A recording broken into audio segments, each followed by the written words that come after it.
Good afternoon, everyone. Welcome to the East Ham Senior Center. I am Dorothy Burrett, the director here. Wow, what a wonderful audience we have today here. I'd like to welcome Dirkje Legerstee. Thank you so much. And I'd like to thank you all for being here this afternoon. I wanted to say something about the presentation. It's like this piece of art. It's pieced together from stories, and it's not exactly chronologically perfect. It's woven together. Some of the images you are about to see, some are art, history, documents, and there may be a couple that are upsetting to you. So I just wanted to give you that as a say-so. This piece is part of an art installation that I've created that goes parallel to this, but it's all in storage. So I hope I'll bring it another time. I just want to say that the top left is Holland, the bottom left is Poland, and the convergence are that couple in the center, my parents, and it kind of moves to the right in our immigration to the United States. And like a topography, the Holocaust continues as a theme that stays alive in our family. And to the last document on the right is a postcard I wrote to my mother from the Wailing Wall in Jerusalem, and I hope there'll be enough time to tell you that story. Elie Wiesel wrote that the opposite of love is not hate. Rather, the opposite of love is indifference. It is said to remain silent is to be complicit. Thousands of ordinary people of every age and stage resisted the Nazi agenda of genocide through actions both large and small. Most of the names of these courageous persons remain unknown to history. They were the helpers and the upstanders, people my mother called angels in human skin. I stand before you today as a witness from my parents to those who cared, who did not stand by silently in the face of evil, but chose to care, doing whatever they could do. We are all born into a story told by those who raise us. Our stories are shaped by culture, education, religious instruction, cyberspace, all our relationships. Stories form our perception and are a way we make meaning. They have the power to inspire and change us, or to deform and imprison us. We can become the stories we tell ourselves, live into the stories we are told, or choose to change the scripts we internalize. It's imperative that we learn from stories of the past. Each of us holds the possibility of imagining a new story for ourselves and for our Earth. Shared around campfires thousands of years ago, then written, stories and wisdom teachings from the heart of many faith traditions, Buddhism, Islam, Judaism, Christianity, and many more, teach the precept of doing unto others as we would do unto ourselves. I wonder if we as human beings will learn the wisdom extrapolated from this commandment, strengthened by the new stories of science that we are interconnected. For what we do to others, we do to ourselves. To do something to another affects one's self. These are the faces of a Jewish village in Lithuania from the Holocaust Memorial Museum in Washington, D.C. They were murdered by an SS killing squad in 2 days. They are a reminder that millions of stories are forever lost, as are their contributions missing from our world today. World War II is a global story that usurped the personal narratives of millions of individuals. How many of you have stories from World War II in your families? World War II was an eclipse of light in human history, whose shadow remains in the violent patterns of our own lives today with immeasurable consequence. My family was formed in the tumult of this terrible history. My sister Mala, my brother Joseph, and I were raised with stories from the war. The Shoah was a dark shadow that lived in our home. My mother was a woman of deep suspicion. She knew that any person could become a perpetrator or a protector on an impulse, in a second, or intentionally over time, with a strategic plan for good or evil or both. My father was the patriarch of our family, raised in the Dutch Reformed tradition in the Protestant Church. Learning stories of the Hebrew Bible and the New Testament which shaped and formed each of my parents in different ways, yet form an invisible scaffolding of faith that would navigate the differences from one stranger to another. My father's taking this picture. Most of you know that the Nazi targeted communists, socialists, Jehovah's Witnesses, homosexuals, gypsies, the elderly, and the disabled, who were all considered disposable by the warped mission to create an Aryan race. My father, Arie Legerstee, was none of these. He was born to Chana and Dirkje van de Vries Legerstee on February 7th, 1922, the eldest of these 6 children, or 5. Arie was born in Mijnseerland, the Netherlands, just south of Rotterdam, with a population of about 4,000. Primarily brick and cobblestone, Mijnseerland is centered around this Dutch Reformed church built in 1445. And there was a well-worn path from my father's backyard to this church. The village still has 2 working windmills, one for pumping water and the other for grinding wheat. The Legerstees were poor. Socks were mended and cardboard stuffed into the holes of wooden shoes. My father said, "You were rich if you had a full belly." Arie attended this 2-room Christian school. This is his 1st grade class. He did not know any Jewish children. As a youth, he went to church for worship in the morning and religious instruction in the afternoon. He could recite long passages of scripture. Bible reading and prayer were woven together in the Legerstee family life. Our father's voice vibrated with a reverence and awe that emanated from the core of his being whenever he prayed or read from Scripture.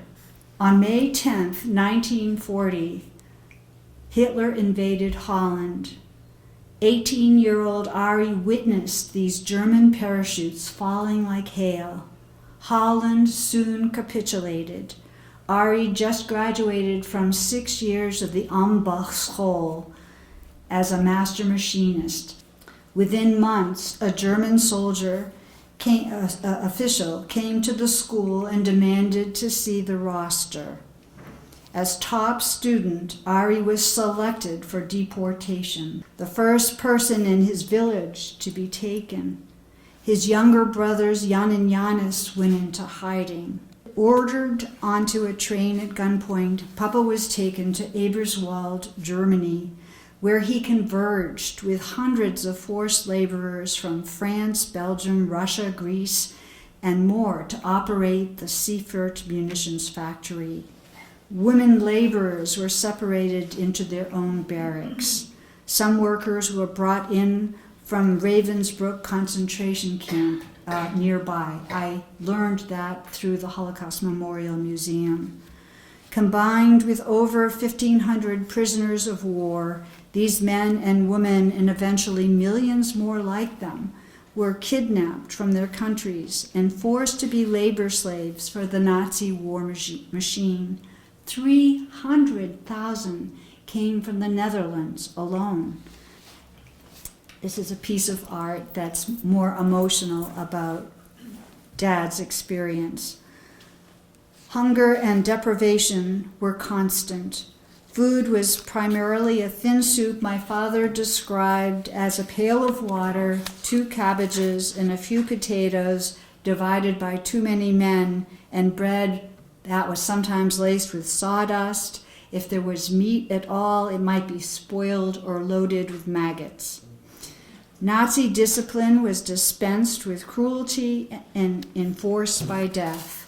They were guarded closely by armed soldiers, subjected to surprise searches and other humiliations of spite and power. Whenever the opportune moment arose, my father and others risked their lives to participate in small subversive acts of sabotage. Papa told of throwing metal filings into a glass machine, hoping it would self-destruct. Disruption was on the mind of thousands of resistors that were in camps like this or labor slaves. One day at the Seaford factory, Arie did not raise his arm to Heil Hitler. His power-mongering overseer set him up and he said, "Queen Wilhelmina is a whore," and Papa angrily, automatically retorts, "And Hitler's a bastard." Like a spider with his snare, the superior reports this crime. No one is allowed to speak against the Fuhrer. Punishment was to be sent to a concentration camp or worse. It happened that the president of the factory was married to a kind Belgian woman with whom my father had spoken Dutch. The president intervened, declaring Arie a top tool maker and indispensable to production. A core value for the Germans is efficiency. The president's words saved my father from a terrible fate, even death. Arie remained steadfast over the Nazi propaganda of hate through his faith. He read his Bible daily in spite of ridicule. The name Arie means lion in Hebrew. Papa was lion-hearted, fiercely guarding the covenant of his heart. And when the bombs came, Papa said they could hear the musicians from Czechoslovakia who were able to bring their instruments playing wildly in the bomb shelter. 874 miles east of the Netherlands sits Lublin, Poland.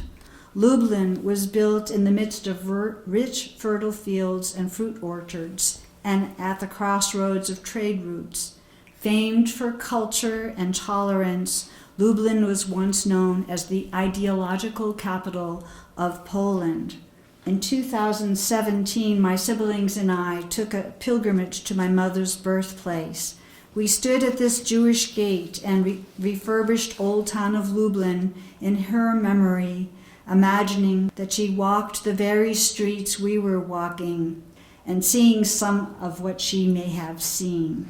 Lublin was famous for its Torah studies. Rabbinic students from all over Europe went to the Hak Mary Yeshiva. And in order to get into this school, you had to memorize 200 pages of Torah. When I found this 1940s map at the Holocaust Memorial Museum, I had no idea what it included. In 1940, Lublin was a thriving city of 120,000 people, of which about a third were Jewish, shop owners, tailors, artisans, and more. Slide. At the top horizontal building is 20 Nastavna Street. This is where my mother, Chana Dvora, was born to Malos Striffman Cooperman and Yuda Yosef Cooperman on May 24th, 1923. I just want you to know what a big deal it was to touch the place on paper that no longer exists, that connected us to a living stream of history. Chana was born on May 24th. Chana is my mother, 1923. They lived on 20 Nastavna Street in apartment 34, and through the museum, the TNN Museum in Lublin, we saw a document that showed that my grandfather and my great-grandfather had been in this building. My grandfather had been born here, and my great-grandfather, Slezma Kuferman, who was a respected teacher, lived there, and my grandfather born there. Chana was named for her grandmother, which means Hannah, favor or grace. The Hannah found in the book of Samuel was a woman of deep prayer, purity, and faith, whose song is echoed in Luke's Gospel, Mary the Magnificat. As a young Jewish girl, my mother reflects this purity of heart in her diary. So I just need to say that this image is because my mother's one surviving aunt who lived in New York had a locket with a picture of my grandmother and one of my grandfather that she had painted, and this is the only image I've ever known. Chana's mother, Mala, crocheted human hair into wigs, which women wore in observance of their faith. Her father, Yuda Yosef, was disciplined. He had been an equestrian soldier for the Tsar when he was very young. Yosef also was a furniture maker, and he was very close to a sister. There were a lot of extended family. I think my grandmother had 5, and there were cousins, and my mother spoke of going and listening to a polyphone and learning to dance. The Coopermans lived in this building. This was the model in the museum. Very primitive, outdoor privies and kerosene lights. Wood provided fuel for cooking and heat. Water was pumped by hand and hauled to the 3rd floor apartment. Chana attended school, loved theater and movies, and loved nature, particularly the wildflowers that somehow grew along this canal she could see from her bedroom floor window. She remembered winter sleigh rides in the park just beyond this kind of market canal piece, and where there were dancing when it was warm, sleigh rides in the winter. The Coopermans were observant Jews. Chana said, quote, "When my dear mother lit the Sabbath candles, she wore a shawl over her head. Her presence was like the sun rising in my heart. I felt a sense of sacredness, and our home was filled with blessing and thanksgiving," end quote. On November 9th through 10th, 1938, we may remember that date as Kristallnacht, the night of the broken glass. 250 synagogues were burned down, 7,000 businesses trashed and looted, cemeteries, hospitals, schools, and homes destroyed. So many were murdered, and 30,000 Jewish men were taken to concentration camps. Germany, Austria, Czechoslovakia. 11 months later, this is an actual historic photograph. September 9th, 1939, Hitler invaded Poland. Now they have planes and tanks, and look at Poland. The Polish forces fought fiercely and bravely, but were overcome by Nazi tanks and planes. Lublin was on fire with bombing. The sound of thousands of marching boots trampled my mother's life and dreams forever. The first roundup of Jews took place in cities in the early hours of the morning, where SS men surrounded the center and removed hundreds of families, giving them 10 minutes to gather their things. Lublin quickly becomes a ghetto. Yuda Yosef was wounded early in the Nazi invasion and went into hiding. Chana became responsible for smuggling food for her parents from the ghetto. Leaving the ghetto without sanction was risking her life. Even those caught selling food to Jews could be killed or sent to concentration camps. Her family's survival weighed heavily on Chana's shoulders. German law required her to wear a white armband with a Star of David, and later they wear the yellow stars. Like her neighbors and friends and hundreds of thousands like them around Poland, Chana is forced to relocate from ghetto to ghetto several times. This was a systematic means of stripping Jewish people from their valuables and property. How many of you have seen Schindler's List? Okay. Well, any skill was used by the Nazis. Seamstresses, shoemakers, carpenters, bricklayers, blacksmiths, and more were conscripted under terrible conditions. The elderly and unskilled men and women were sometimes forced to perform hard physical labor, literally worked to death with horrific abuse. As an able-bodied teenager, Chana was considered useful, given an N on her armband. Her job was to clean the German barracks outside of the ghetto. One day, a sympathetic official tells Chana not to return to the ghetto, directing her to go to a Polish co-worker's. During the night, her parents were taken away on a transport. She would never see them again. Chana is alone. Every navigation point and every loving relationship is swept away in a Nazi tsunami of chaos and death. Forced relocation was a means of progressively stealing from and dehumanizing millions of Jewish families. Sometimes 12 would inhabit a single room if they had a room, while others had no shelter.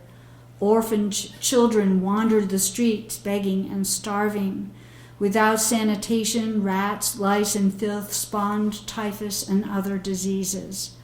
The sounds of suffering and screaming would fill the air, and stench burned the nostrils. People lay dead on the sidewalks to be stacked like corn and carted away. Chana witnessed unspeakable things. Nazi soldiers played malevolent, murderous games like swinging toddlers against the walls to their death. Mama said to me, "What kind of person would throw a baby from a window?" Random, unpredictable murder and persecution occurred daily. Selections and mass murders always happened on holy days. In this 1942 liquidation of the ghetto, 1,500 Jews were transported away, and in a little while, 30,000 to this Belzec extermination camp. 4,000. I believe this is where the direction my grandparents were taken. If they survived, they were murdered there. 4,000 remaining Jews, including my mother, were taken or sent to the Majdanek-Tarski ghetto. Most would be taken to Majdanek concentration camp and murdered there. Chana became, that's an image of my mom from an art detail, became the hunted prey of the deformed and demented Nazi ideology of an Aryan race, planning the total murder of a whole people of her flesh and blood and mine, a Holocaust. Mama prays through her tears and paraphrase from her diary. We make out, "Lieben Father in heaven, why do you give me life when I will die? I have done no wrong. I am unschuldig, innocent. How can my soul preserve its purity from this murderous filth, this hell? My heart is bursting with pain and resentment. Defiance is burning within me. I must fight for my life which belongs to you. You gave me life and did not take it from me. Nor has this so-called master race, the Germans. Dear Lord, help me. Give me strength. Help me to survive. Do I not have a right to live here on this earth, even when the world tells me I do not? In pandemonium's deafening roar, she hears an inner voice. You are a daughter of Israel, a child of God. Mama said a divine hand was upon her. Courage and resolve arise within her against the onslaught of deprivation, dehumanization, and a sentence to die. The holy breath of life whispers in her heart and fires a passion to live. Slide. My mother and 4 girls decide to run from the outer perimeter of Majdanek. They all run under gunfire. She turns a corner, darting into safety as her companions are shot and killed.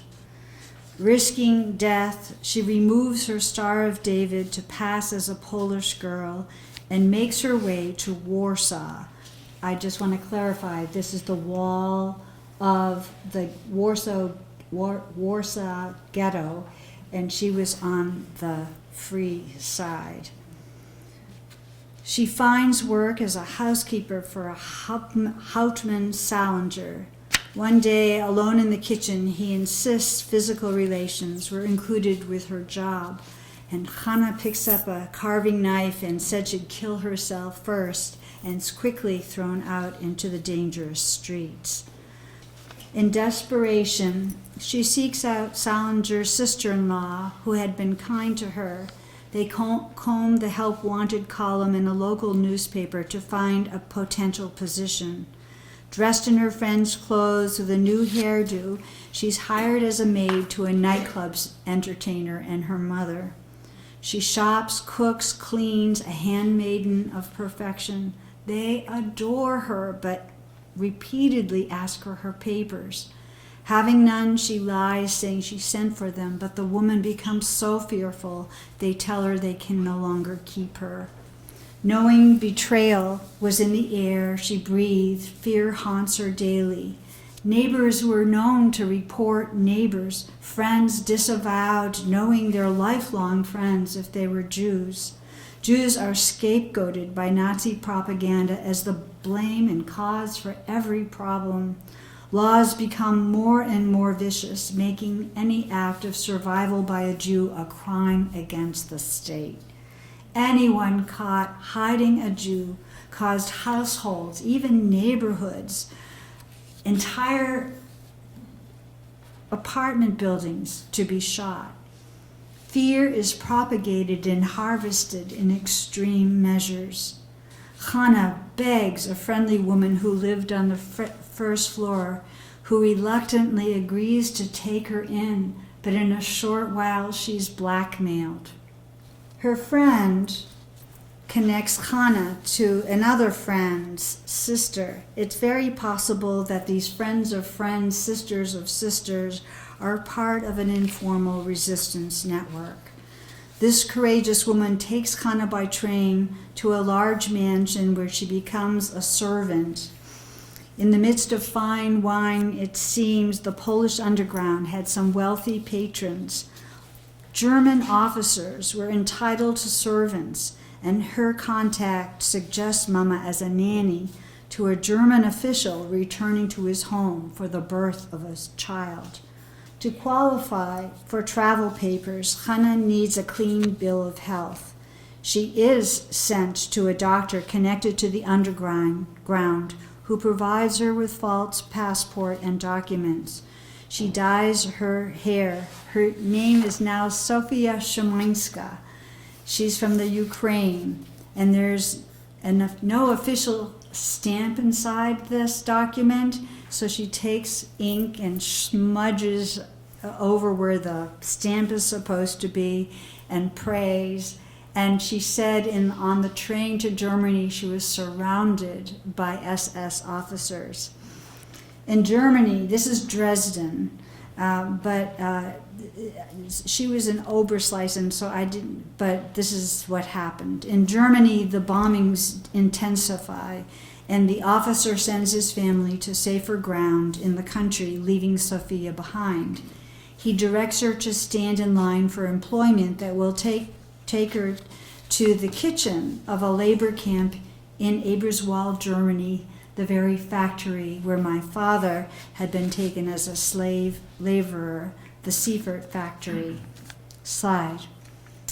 Arie's twinkling blue eyes and thick curly hair framed a very thin but handsome face that appeared in a small cellar window where my mother was inside peeling vegetables. Over time, when he walks by, he sticks his face in the window and wins her sympathy. She begins to hide precious sour milk for him, calories of life and sustenance.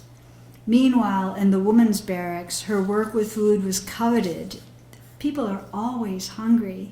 They're looking for things to trade and information to barter.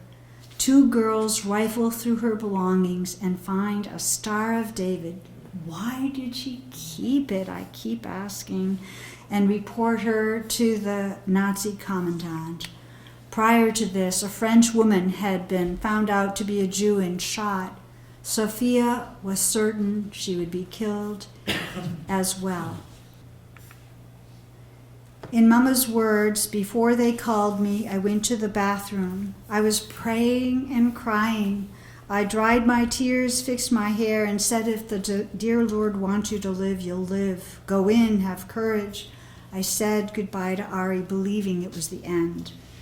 Standing before the commandant, quaking in fear, he accuses, Du bist ein Juden, screaming in fury. You have no right to be here in Deutschland. And when he picked up the telephone, Sophia stopped shaking. She told us that something came over her as though an angel had alighted upon her shoulder. She was speechless, and suddenly her voice comes forth in bold defiance. Jawohl, I am a Jew. You have taken everything I love from me, my blood, my parents, the blood of everyone I love is on your hands. You will never take this from me. I am a daughter of Israel. You can kill me, but even in death you cannot take this away. I am a Jew. I am a daughter of Israel. The commandant, holding the phone, says, too bad you're not a German, and he puts down the telephone, and with a flick of the hand, she's dismissed. The commandant may have had another agenda. The Russian Allied forces were approaching. The sounds of bombing could be heard in the factory. Workers were lined up. Some were shot. 1,500 prisoners of war were shot.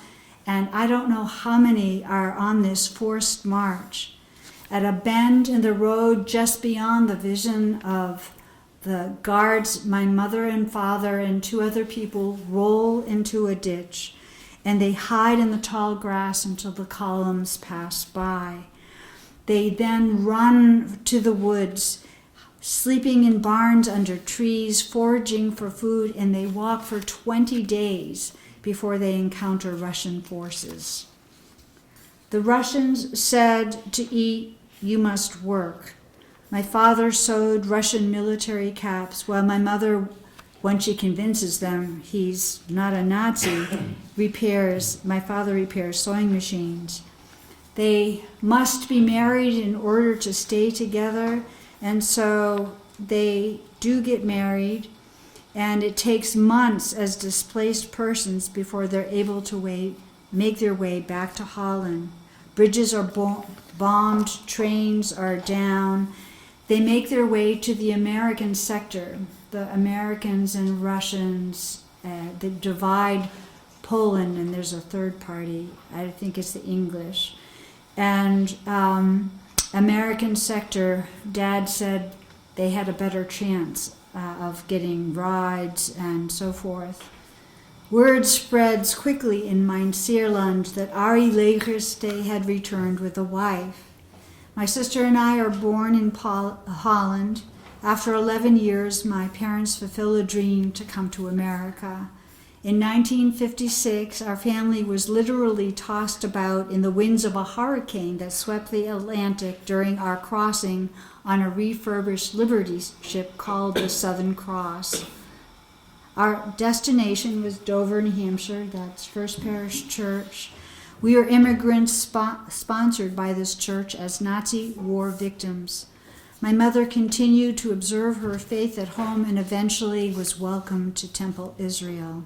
Arie and Anya were married in Germany and remained in the Netherlands, remarried in the Netherlands under false names, my mother. She said she never had a real wedding, so on their 57th wedding anniversary, we celebrated a real wedding, her grandchildren holding the chuppah, Rabbi Lev Bayesh and I officiated. On our pilgrimage to Lublin, we went to Majdanek, which is very close to Lublin. You can see Lublin. It's a former death camp with watchtowers, crude buildings, with showers that sprayed poisonous gas, and a crematorium with ovens.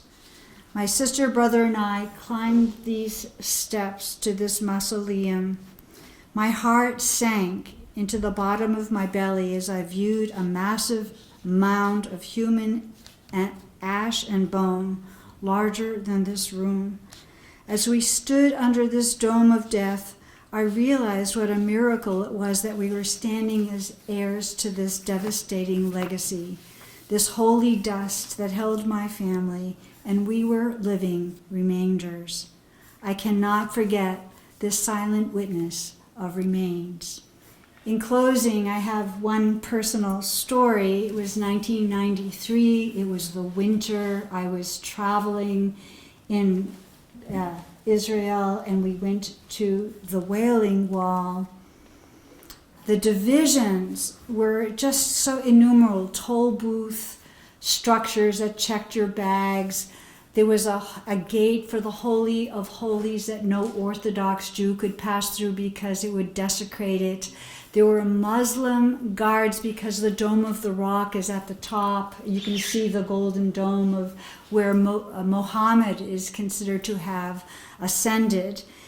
And then the men were on one side and the women were on another side, and it was holy division.